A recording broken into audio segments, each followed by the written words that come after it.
I still don't know why I stopped that night. Maybe it was the way the fog curled unnaturally over the asphalt. Or maybe it was the faint glow of headlights cutting through the darkness. Either way, I was driving home from a late shift when I noticed the car pulled over at the side of Cold Pines Highway. Driver's side door wide open. Cold Pines was notorious among locals.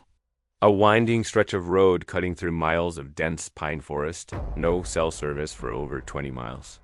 And a history littered with strange accidents and whispered stories. Still, I'd never seen anything like this. The car was a pale blue sedan, newer model, with the engine still running. The headlights were aimed toward the tree line, illuminating the thick mist that hung low between the trunks. The interior light glowed faintly, and the driver's door swung gently in the wind. I pulled over behind it and stepped out, instantly hit by the silence. No chirping insects, no wind, nothing but the hum of the abandoned engine. I called out. My voice felt swallowed by the fog. There was no response. Inside the car was a purse sitting on the passenger seat. Its contents spilled slightly. A phone, a lipstick, a wallet. The wallet held a driver's license.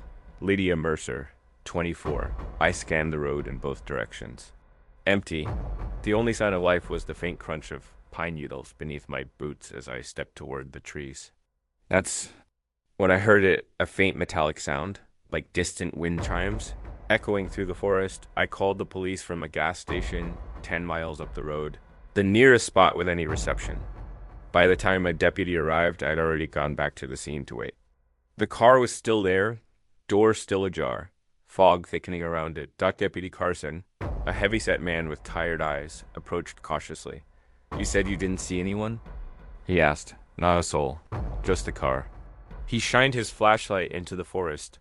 Figures? This place eats people. His comment unsettled me. What do you mean? Carson hesitated. Cold Pines. We've had vanishings.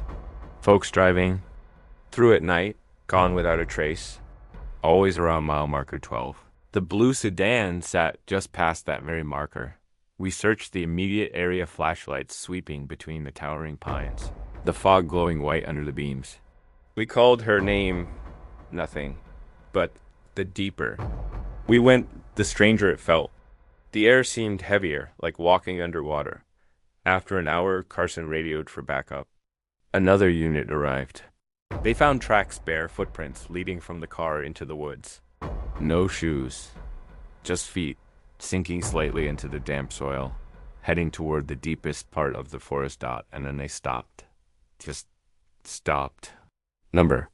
Sign of a struggle. No blood. No prints leading back. Carson muttered, like she just vanished. 2 days later, I couldn't shake it. I drove back to Cold Pines Highway, drawn by some morbid curiosity. The car had been towed, but the strange silence remained. I walked into the woods, following where I remembered the footprints had been. That's when I found it, half buried under pine needles, a small handheld recorder. Scuffed, but still working. The timestamp showed it was recorded the night she disappeared. I pressed play. Static, then heavy breathing. A woman's voice whispered, "They're here. I can hear them in the trees." More static. Then faint metallic ringing, like wind chimes swaying in the breeze. The woman gasped. No faces. Oh my God, no faces. The recording cut off with a scream muffled, distant, swallowed by static. I turned it over to the police. Carson listened, face pale. We've heard this before, he muttered. What?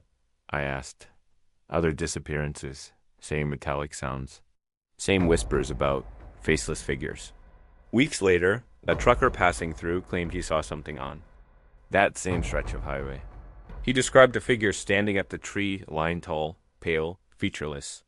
It watched him as he drove by. Another witness, an old hunter, swore he'd seen glowing shapes moving between the trees at night. Not animals, he insisted. Too smooth, too.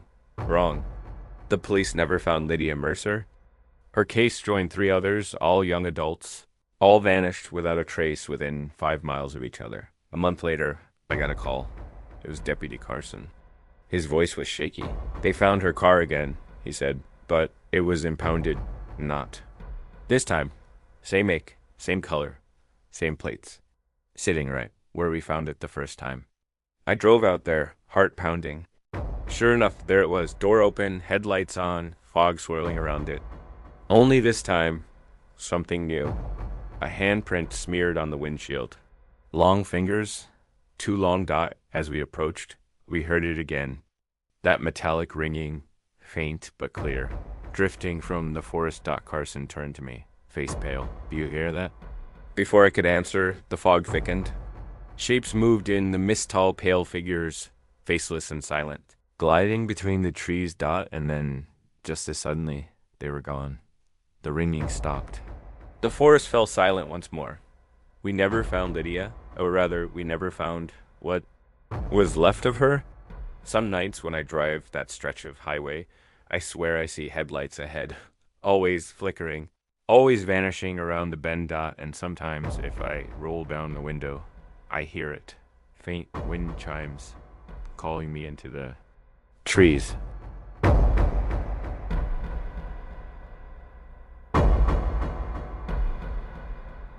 I grew up hearing about the river town of Blackwater. My grandfather used to warn me never to go near it, claiming the water kept what it took.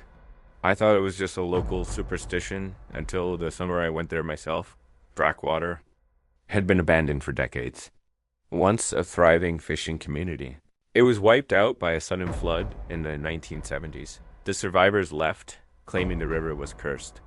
Now, only the crumbling remains of houses and rotting docks stood as silent witnesses to the tragedy. I was 23 when I first visited. A friend of mine, Tyler, was obsessed with urban exploration. He'd found old maps showing a dirt road leading straight to the ghost town. Come on, he'd said. We'll film it for YouTube. Easy views. I didn't want to go, but I went anyway. The road was overgrown, the trees closing in like a tunnel. By the time we reached the river, the sun was setting, casting everything. In shades of blood orange and deep shadow, the houses leaned at odd angles, windows shattered, doors hanging open.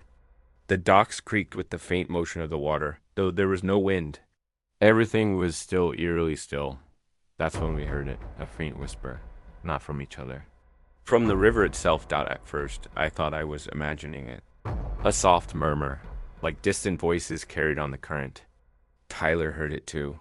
He froze mid-step, camera aimed at the black water. You hear that? He whispered. I nodded. The voices weren't loud enough to make out words, but they were unmistakably human.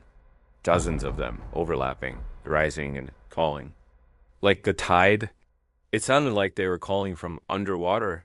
Tyler, being reckless, walked onto the dock. The wood groaned under his weight, splinters breaking free into the river below. He leaned over, shining his flashlight into the depths. That's when we saw it, faces beneath the water. Dozens, pale, eyes open, mouths moving silently in the dark current. Tyler stumbled back, swearing. The faces vanished, replaced by ripples. We ran back to the car, but when we reached the dirt road, the car was gone. Just gone. No tire marks, no sign it had ever been there. Panic set in. We were miles from the nearest town, no cell service, and night was falling fast. We decided to camp in one of the abandoned houses until daylight. The house we chose had rotting floors and peeling wallpaper, but it felt safer than being outside. Around midnight, I woke to the sound of footsteps.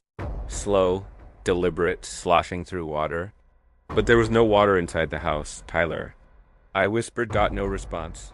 I crept through the dark, flashlight trembling in my hand. The sound grew louder, coming from outside. Through a broken window, I saw him, Tyler, standing waist deep in the river, staring straight ahead. I shouted his name. He didn't move. Didn't blink. By the time I reached the dock, he was gone. The water was still. I searched for hours, screaming his name into the darkness. No answer. Just the whispering water, louder now, almost chanting. My flashlight beam danced over the black surface, catching glimpses of pale shapes beneath. I stumbled. Back to the house and waited out the night, too terrified to sleep. At dawn, I returned to the river. Floating at the edge of the dock was Tyler's camera. The footage inside made my blood run cold. The last video showed him filming the river, whispering, "They're calling me." Then he set the camera down and walked straight into the water, disappearing without a splash. When the authorities finally found me 2 days later, I was delirious and half-starved. They never found Tyler's body. They never even found the dock by. The time they searched, the riverbank had shifted, like it had swallowed the whole structure overnight. I later learned Tyler wasn't the first disappearance. Brackwater had a history. Fishermen, hikers, even rescue teams, all vanished, drawn into the water. Survivors claim to hear voices, see faces, feel invisible hands pulling them under.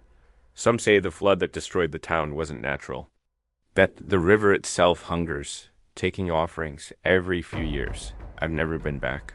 But sometimes when I drive near that region, I swear I hear whispers through the car window. A soft chorus rising and falling, calling my name, and every time I roll the window up and keep driving,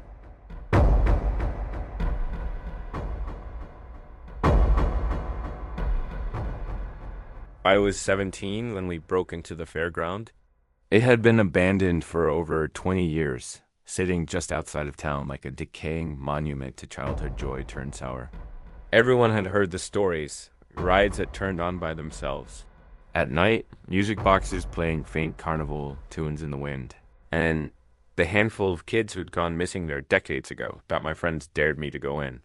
It was supposed to be harmless to record a video, post it online, get some likes. Just stupid teenage bravado. We parked on the gravel shoulder and hopped the rusted gate. The fairground loomed in the moonlight. Skeletal rides. Tents sagging with rot. The massive Ferris wheel towering like a broken halo against the night sky.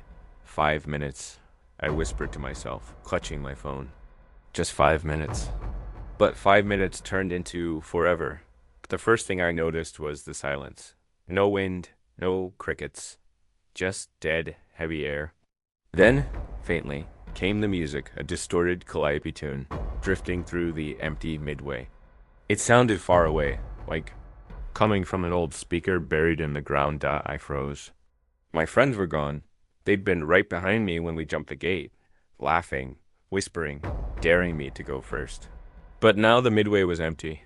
The only footprints in the dust were my own. I shouted their names. No answer.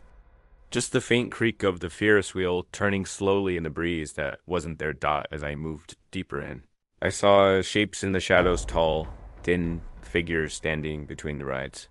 At first, I thought they were mannequins left over from the carnival days, but then one of them turned its head toward me. I had no face. I stumbled back, nearly tripping over an overturned popcorn cart. When I looked again, the figures were gone, but I could still feel them watching. Just beyond the reach of the moonlight. The music swelled, suddenly louder, warped, like an old tape being fast-forwarded.